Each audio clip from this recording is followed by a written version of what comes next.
What is going on, world? What's up, guys? It's Zero here. I hope all of you are having a great day or night, whatever it is in your neck of the woods.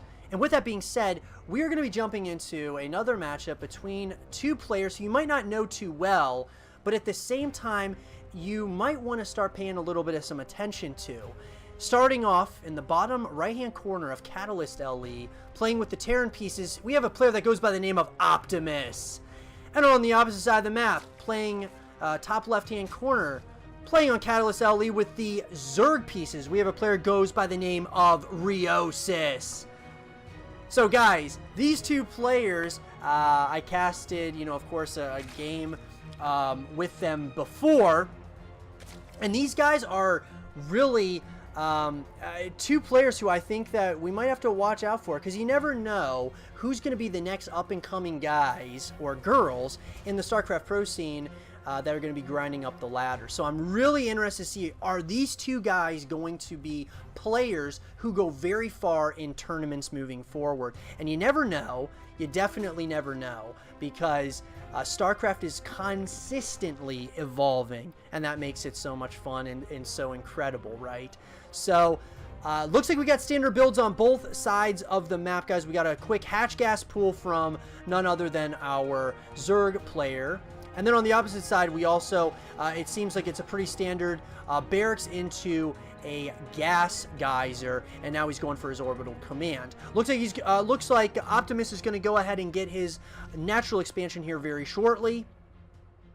Exciting stuff. Exciting. I'm excited to see, could this be like a big time macro game? That's something I would like to maybe see. I also love seeing, when you talk like a little bit, so you got the WCS circuit, guys, and one thing that I've noticed is, of course, at the highest level, you got like Neeb, Innovation, Dark, and Rogue, and all these great players. You don't really see a lot of cheesing. I mean, maybe every once in a while you'll see it from the pros, but there's a lot of those macro focus styled games that are a lot of fun to watch.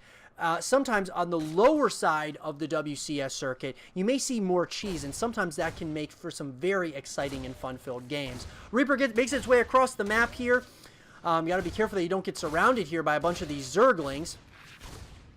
But with that being said, it seems like a lot of these players, that is Terran players, seem to really like using, of course, the Reapers a lot to their advantage, whether it's for scouting purposes, but also just trying to do a little bit of some harassment. And that's always something that I think is a definitely smart decision. So we got the Starport coming up. We've got the factory now going onto the reactor, and it looks like he's going to, that is, Optimus is going to bring out a couple of Hellions here, which is not too surprising. So it looks like the Zerg speed upgrade is happening right now, or is being morphed. And it looks like our Zerg player, Ryosis, is going to see exactly what's going on. So this is a pretty important scan here. He knows kind of what's going on. And I think that was a really good timing on that Overlord there. Third base coming up for Ryosis. This should be interesting to see what the plan is exactly. A couple of Hellions making their way across the map.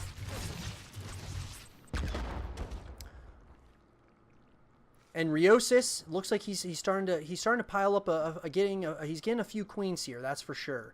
I always like, being a Zerg player myself, I always love seeing other Zerg players getting a lot of queens, because I have noticed it really does help your game quite a bit. When you're able to defuse, they're such good at defense. I mean, they can shoot air, they can shoot ground units. That really does help overall, guys. So if you're a Zerg player, it might be something smart to think about. Looks like our third command center is happening right now, where it's being built from Optimus. What I'm interested about, looks like he decides, as far as with the Starport, I was wondering if he was going to go with the cloaking field and go with a Banshee, but he actually decided to go ahead and get Liberators, which I actually do like that decision. I think it's going to be a good decision for him to do that. Looks like a couple of these Zerglings, or Zergling, just testing the water, seeing if he can find anything, fishy going on. But it looks relatively standard to me.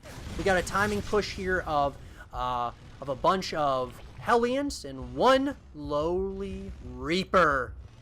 My man. One thing I like about Ryo quite a bit, guys, watching some of his games, is he focuses a lot on the creep spread, and I really like that. He really starts to build the creep spread, really starts spreading it out. I do think he needs to start spreading it this way. It's one thing in my game personally that I need to get better at is really spreading creep.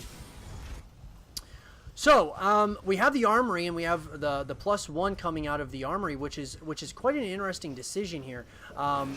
I'm interested to see kind of what the plan is here. I think Optimus is planning for the late game here. As I'm saying that, it looks like he's going to come into the natural expansion with a bunch of Hellions here. And, I mean, he looks like he's going to try to get a drone barbecue here. He's going to try to get a lot of kills here. There is not a lot of defense here besides some queens. He can get so much value out of these Hellions. Oh, my God, for a second game here. Now, you don't want to just lose them for free, and he basically does. So, look, that's going to, that did a lot of damage there. And a little bit of some miss micro right here with the Liberator. But he got so much value there. He got a decent amount of drones for his troubles. And with all that being said, I would have to still say, though, guys, that it's probably pretty even now. It's about to not be even, though, because now that Optimus has his 3rd base, this could become quite a problem. If our Zerg player doesn't start moving across the map, which it looks like he's starting. He might start testing the waters here very, very shortly. Looks like the Overlord speed is coming up here, which I do like. I like that decision a lot because it's so nice. It's one of the first upgrades I actually get, guys, after Zergling speed. I love getting Overlord speed because I always want to know what's going on. I'm a nosy guy when it comes to StarCraft 2. I want to know what my opponent is doing all the time. I want to know how big his army is. I want to know what kind of upgrades he's going for. And it looks like our Zerg player is starting to move across the map. He's going to try to get a couple of SCV kills, it looks like. And at this point, the amount of siege tank, he's got 4 siege tanks. He's got some hellbacks. This might not be a good decision by our Zerg player. He might be, it might not be a good idea to really come into all of these siege tanks. He looks like he's about to get sandwiched here. He's got all the queens off the line. I didn't even notice that the queens were coming either. He's got another set of Zerglings as well as a couple of roaches on the left-hand side that he's about to come after all of these siege tanks. He's trying to set up a massive surround here. If this push does not work, it is going to be GG's, folks. I am excited to see kind of what happens here. He is getting a lot of value out of these queens, though. He is really diffusing a lot of these Zerg opponents or Zerg pieces. He's got the dropper lords now. Looks like he's going to try to drop these right on top of the siege tanks. Very nicely played here. I am loving this from our Zerg player. I think he might have done it. He's going to keep on possibly pushing here. But as I say that, it looks like maybe the Zerg player is going to need to be pushed back here. Optimus now is going to have a substantial lead here. It looks like, it does look like he pushed the Zerg back. Now, I'm not going to lie. When I was looking at that, it looked like it was going to go pretty heavily in favor of the Zerg. And it definitely did not. At this point, guys, if I'm Ryo, I am going all in now. All in. Just attack with everything that you got, man. And I like the decision with the Dropper Lord. I do like that decision a lot. It looks like Optimus is just a little bit too good for this. He's going to have, obviously, all of these Hellions as well as the Siege Tank is going to be sieged up here. Ryo looks like he was maybe preoccupied somewhere else.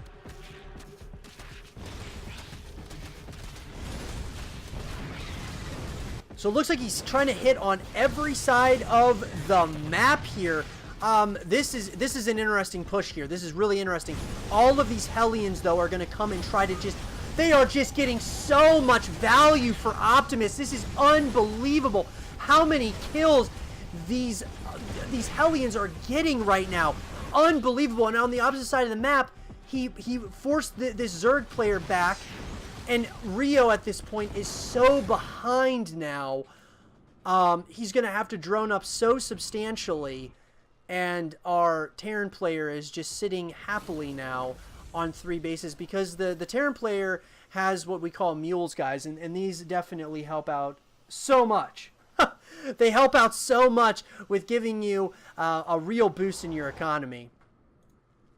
And Ryo is just going to probably be sitting here trying to re-up his army as well as just his economy. His economy is in shambles right now. I don't really know at this point if I'm the Zerg player. If I'm still playing, right? Looks like we got a Raven out.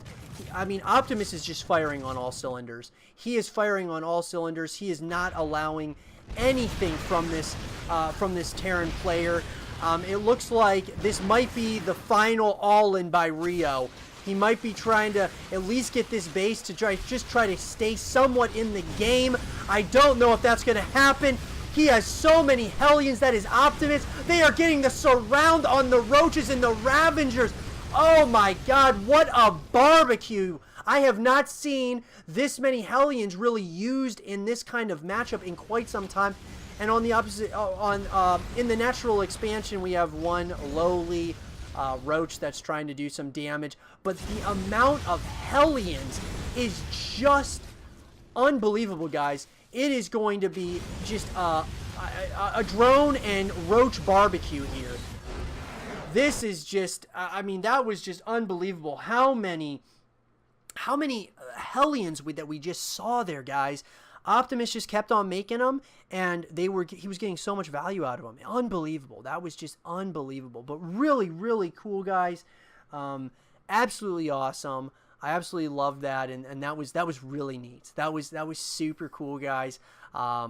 Watching these guys who aren't as well known as, you know, some of these other, you know, big WCS players. And that's why I love casting these games. I love casting the games of you know, the real popular Starcraft players, but I also like to stream and talk about and make videos about these other guys who very well might be on the come up, but who also may show some seriously interesting strategies, as we've seen in these recent games, that you guys might be able to use in some of your own games as you're trying to ladder up the StarCraft 2 ladder. I hope you guys did enjoy this episode, this cast of Optimus versus Ryosis. And if you guys did, leave a thumbs up, subscribe if you're new, stay positive, and as always, I will see you guys all in the next one.